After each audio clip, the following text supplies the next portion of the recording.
yürgen kunlarimga kun guvoh bo'lsin. Yig'lab yurgan tunlarimga oy guvoh bo'lsin.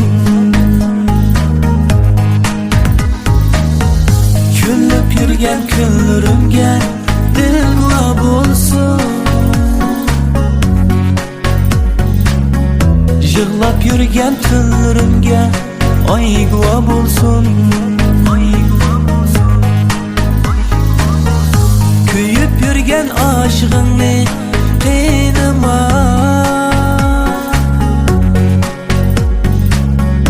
va'dalashgan sevgimizga dil guvoh bo'lsin.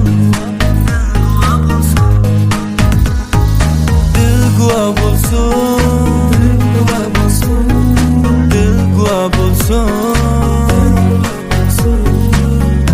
Yig'lab yurgan tunlarimga oy guvoh bo'lsin.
Muzlab ketgan yuragimga qor guvoh bo'lsin.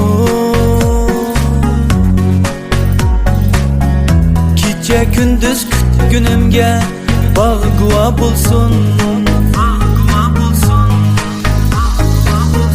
Muzlab ketgan yuragimga qor guvoh bo'lsin. Kecha kunduz kutgunimga bog' guvoh bo'lsin. Manga bergan qasmingdan tanlig'im, tatgan barcha dardlarimga dil guvoh bo'lsin.